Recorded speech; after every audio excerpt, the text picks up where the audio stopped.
ನಾವು ಬೆಂಗಳೂರಿಂದ ಬಂದಿರೋದು. ನಮಗೆ ಜೀವದ ಬೆದರಿಕೆ ಇತ್ತು ಸರ್. ನಮ್ಮ ಮನೇಲೆಲ್ಲ ತುಂಬ ಚಿತ್ರಹಿಂಸೆ ಕೊಟ್ಟರು ಸರ್. ಅದಕ್ಕೆ ಆ ಚಿತ್ರಹಿಂಸೆ ತಡಿಲಾರ್ದಿರ ನಾನು ಬಂದ್ಬಿಟ್ಟೆ ಸರ್. ನಾವು ಒಬ್ರನ್ನೊಬ್ರು ಇಷ್ಟಪಟ್ಟೆ ಮದುವೆ ಆಗಿರೋದು ಸರ್. ಮದುವೆಯಾಗಿ ನಾವು ನಮ್ಮನ್ನೆಲ್ಲೂ ಬದುಕಕ್ಕೆ ಬಿಡ್ತಾಯಿಲ್ಲ. ನಮ್ಮ ಜೀವದ ಬೆದರಿಕೆ ಹಾಕಿದ್ದಾರೆ ಸರ್. ಅಂದರೆ ನಮಗೆ ಬೇರೆ ಇವರು ಗೌಡಾಸು ಸರ್, ನಾವು ಲಿಂಗಾಯತರು, ಅದಕ್ಕೆ ಕ್ಯಾಸ್ಟ್ ಆಗಲ್ಲ ಅಂತಂದ್ಬಿಟ್ಟು ನಮ್ಮ ಮನೇಲಿ ಒಪ್ಪಲಿಲ್ಲ ಸರ್. ಅದರ ಮನೇಲೆಲ್ಲ ಚೆನ್ನಾಗಿ ಹೊಡೆಯೋದು ಹಿಂಸೆ ಕೊಡೋಕ್ಕೆ ಶುರು ಮಾಡಿದ್ರು ಸರ್. ಅದಕ್ಕೆ ನಾನು ಬಂದ್ಬಿಟ್ಟೆ ಸರ್ ಮನೆಯಿಂದ ಆಚೆ. ನಮ್ಮ ಅಪ್ಪ ಬಂದು ಸ್ಟೇಷನ್ ಕಂಪ್ಲೇಂಟ್ ಕೊಟ್ಟಿದ್ದಾರೆ ಸರ್. ನಮ್ಮ ಅತ್ತೆ ಮಗ ನಮಗೆ ಜೀವದ ಬೆದರಿಕೆ ಹಾಕಿದ್ದಾನೆ ಸರ್. ಎಲ್ಲೂ ನಮ್ಗೆ ಬದುಕಕ್ಕೆ ಬಿಡ್ತಾಯಿಲ್ಲ ಸರ್.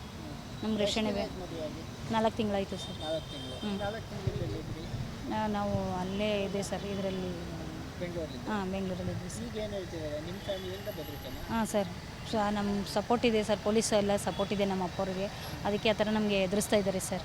ಎಲ್ಲೇ ಇದ್ರೂ ಬಿಡಲ್ಲ, ಕತ್ತರಿಸಾಕ್ತೀವಿ ಅಂತ. ನಮ್ಮ ಅತ್ತೆ ಮಗ ಒಬ್ಬ ಎಲ್ಲೇ ಇದ್ರೂ ಬಿಡಲ್ಲ, ನಾನು ಕತ್ತರಿಸಾಕ್ತೀನಿ ಅಂತ ಹೇಳಿ ನಮಗೆ ಇವರು ನಾನು ಕೆಲ್ಸಕ್ಕೆ ಹೋಗ್ತಿದ್ದೆ ಸರ್. ನಮ್ಮ ಅಪ್ಪನ ಮನೆಯಲ್ಲೇ ಇದ್ದೆ ಸರ್.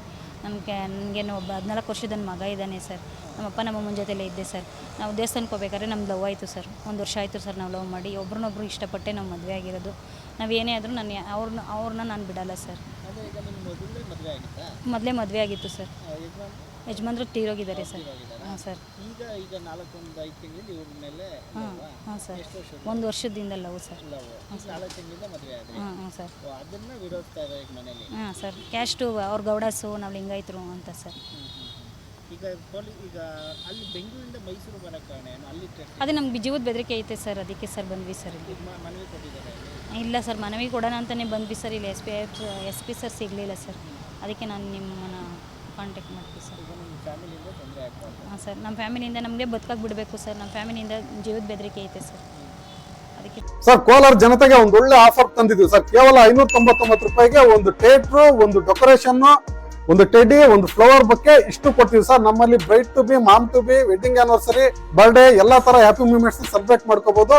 ನಮ್ಮ ಅಡ್ರೆಸ್ ಬಂದು Kolar MG road near Axis bank opposite building.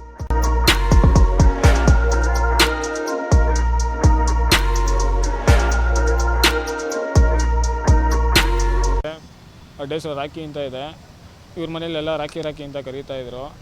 ನಾವು 1 ವರ್ಷದಿಂದ ಲವ್ ಮಾಡ್ತಾಯಿದ್ದೋ. ನಾವು 1 ವರ್ಷದಿಂದ ಲವ್ ಮಾಡಿ ನಾವು ಮದುವೆ ಮಾಡ್ಕೊಬೇಕು ಅಂತಲೂ ಇದ್ದೋ. ಇವ್ರಿಗೊಬ್ಬ ಮಗ ಇದ್ದಾನೆ. ಮಗನು ನಾನು ಇವಳಿಗೆ ಹೇಳಿದ್ದೆ, ನಮ್ಮ ಅಣ್ಣನ ಮಗನ ಥರ ನಾನು ಸಾಕೊತೀನಿ ಅಂತಲೂ ಹೇಳಿದ್ದೆ. ಇವಳು ಸರಿ ಅಂತ ಒಪ್ಕೊಂಡಿದ್ದೆ ಸರ್. ನಾನು TT ಮತ್ತು ಬಸ್ಸು ಮತ್ತು ಆಟೋ ಓಡಿಸ್ತಾ ಇದ್ದಿದ್ದು ಸರ್. ನಾನು ಟೂರಿಸ್ಟಲ್ಲಿ ಇದ್ದಿದ್ದು. ಇವ್ರ ಮನೇಲಿ ನಾನು ಒಂದು ದಿವಸ ಶಬರಿಮಲೆಗೆ ಹೋಗಿದ್ದೆ ಸರ್. ಇವ್ರ ಮನೆಯವರೆಲ್ಲ ಗೊತ್ತಿತ್ತು ನನಗೂ. ಇವ್ರ ಅಮ್ಮನೆಲ್ಲ ಕರ್ಕೊಂಡು ಅಲ್ಲಿ ಇಲ್ಲಿ ಹೋಗ್ತಾಯಿದ್ದೆ ನಾನು. ಇಲ್ಲ ಪರಿಚಯ. ಇವ್ರ ಅಮ್ಮಂಗೆ ಗೊತ್ತಿರಲಿಲ್ಲ, ನಾವು ಲವ್ ಮಾಡೋದು ಗೊತ್ತಿರಲಿಲ್ಲ. ಇವ್ರ ಮನೇಲಿ ಏನು ತಿಳ್ಕೊಂಡಿದ್ರು, ಅಕ್ಕ ತಮ್ಮನ ಥರ ತಿಳ್ಕೊಂಡಿದ್ರು ಸರ್. ನಮ್ಮ ಮೈಂಡ್ ಸೆಟ್ಟಲ್ಲಿ ಅದಿರಲಿಲ್ಲ. ನಾವು ಲವ್ ಮಾಡ್ತಾಯಿದ್ದೋ. ನಾವು ಲವ್ ಮಾಡ್ಬೇಕಾದ ಕಾರಣಕ್ಕೆ ನಾನು ಶಬರಿಮಲೆಗೆ ಹೋಗಿದ್ದೆ. ನಾನು ಜನವರಿಲಿ ನಾನು 5ನೇ ತಾರೀಕು ನಾನು ಶಬರಿಮಲೆಗೆ ಹೋದೆ. ನಾನು ಹೋಗಿ ಬರೋಷ್ಟರಲ್ಲಿ ಇಡೀ ಊರಿಗೆ ಗೊತ್ತಾಗಿತ್ತು, ಈ ಥರ ಲವ್ ಮಾಡ್ತಾಯಿದ್ದಾರೆ, ಈ ಥರ ಮಾಡ್ತಿದ್ದಾರೆ ಅಂತ ಗೊತ್ತಾದ್ಮೇಲೆ ಇವ್ರ ಅಮ್ಮ ಫೋನ್ ಮಾಡಿ ಬರಬೇಕು ಕಣಪ್ಪ ನೀನು ಮನೆಗೆ ಅಂತಂದರು. ನಾನು 10:30 ರಾತ್ರಿಯಲ್ಲಿ ನಾನು ಮನೆಗೆ ಬಂದೆ ಸರ್. ನಾನು 10:30 ರಾತ್ರಿಗೆ ಬಂದಾಗ ಇವ್ರ ಮನೆಗೆ ಹೋದೆ. ನಾನು ಕೇಳೋಣ ಅಂತ ಅವ್ರ ಮನೆಗೆ ಹೋದಾಗ ಇವ್ರ ಅಮ್ಮ ನೋಡಿದ್ರೆ ವಾರ ಮಾಡ್ತಾಯಿದ್ರು. ಇವ್ರ ಅಮ್ಮ ಅವತ್ತು ಸಂಡೇ, ಅವತ್ತು ವಾರ ಮಾಡ್ತಾಯಿದ್ರು. ವಾರ ಮಾಡ್ಬೇಕಾದ್ರೆ ಕೂತ್ಕೊಳ್ಳಪ್ಪ ಅಂದರೆ ನಾನು ಕೂತ್ಕೊಳ್ಳಿಲ್ಲ. ನಾನು ಕೂತ್ಕೊಳ್ಳಲ್ಲ ಅಮ್ಮ, ದೊಡ್ಡ ಮುಂದೆ ಕೂತ್ಕೊಳ್ಳಲ್ಲ ಅಂದಿದ್ದಕ್ಕೆ ಅವರಮ್ಮ ಮಶಾಣ ಮಾಡಬೇಕು ಅಂತ ಇದೆಯಾ ಈ ಮನೇನ, ಹಂಗೆ ಎದುಗಳು ನಾನು ಯಾಕಮ್ಮ ಮಶಾಣ ಮಾಡಬೇಕು ಅಂತ ಅಂದಿದ್ದಕ್ಕೆ ಅವ್ರ ಅಪ್ಪ ಒಂದು ಮನೆಯಿಂದ ಆಚೆಗೆ ಹೋಗು ಅಂತಂದರು. ಮನೆಯಿಂದ ಆಚೆಗೆ ಬಂದಮೇಲೆ ಇವಳಿಗೆ ಚೆನ್ನಾಗಿ ಹೊಡೆದ್ರು. ಇವಳಿಗೆ ಚೆನ್ನಾಗಿ ಹೊಡೆದು ಮುಷ್ಟಿಲೇ ಗುದ್ದಿ ಅವಳಿಗೆ 4 ದಿನ ಊಟ ಮಾಡೋಕ್ಕಾಗಿಲ್ಲ ಸರ್. 4 ದಿನ ಊಟ ಮಾಡೋಕ್ಕಾಗಿಲ್ಲ. ಬಾಕ್ಲಾಕೊಂಡು ಚೆನ್ನಾಗಿ ಹೊಡೆದ್ರು. ಮನೆಯಿಂದ ಆಚೆಗೆ ಬಂದಮೇಲೆ ನಾನು ಚೆನ್ನಾಗಿ ಹೊಡೆದಾದ್ಮೇಲೆ ಆ ಹಿಂಸೆ ತಡೀನದಂತ ಅವಳು ಆಚೆಗೆ ಬಂದು. ಮಗನೂ ಕೂಡ ಅಲ್ಲೇ ಇದ್ದ. ಅವ್ರ ಮಗನೂ ಕೂಡ ನಾನು ಸಾಕೊತೀನಿ ಅಂತ ನಾನು ಹೇಳಿದ್ದೆ. ನಾನು ಸಾಕೊತೀನಿ, ನಮ್ಮ ಅಣ್ಣನ ಮಗನ ಥರ ನಾನು ತಿಳ್ಕೊಂಡು ನಾನು ಸಾಕೊತೀನಿ ನಾನು ಅಂತ ಹೇಳಿದ್ದಕ್ಕೆ ಸರಿ ಅಂದ್ಕೊಂಡು ಅವನು ಚೆನ್ನಾಗಿತ್ತು ನಮ್ಮ ಜೊತೆ ಇದ್ದಾಗ. ಇವಾಗ ಅವನಿಗೆ ತಲೆ ಕೆಡಿಸಿದ್ದಾರೆ. ಇವಾಗ ಅವ್ನು ನಮಗೆ ಸಾಯಿಸ್ತೀನಿ ಅಂತಿದ್ದಾನೆ. ಮಗನಿಗೆ ಫೋನ್ ಮಾಡಿದ್ರೆ ನಮ್ಮನ್ನೇ ಸಾಯಿಸ್ತೀನಿ, ಎಲ್ಲೇ ಸಿಗೋದು ಸಾಯಿಸ್ತೀನಿ, ಇವನು ಮಾಡ್ತೀನಿ, ಹಿಂಗೆ ಅಂತಾನೆ. ಅಲ್ಲಿಂದ ನಾವು ಮನೆ ಬಿಟ್ಟು ಬಂದಮೇಲೆ ನಾವು ಮದುವೆ ಆಗಿದ್ದಾವೆ ಸರ್. ಒಂಟಿಕೊಪ್ಪಲಲ್ಲಿ ಮದುವೆ ಆದ. ನಾವು ಮೈಸೂರು ಒಂಟಿಕೊಪ್ಪಲಲ್ಲಿ ಮದುವೆ ಆದ.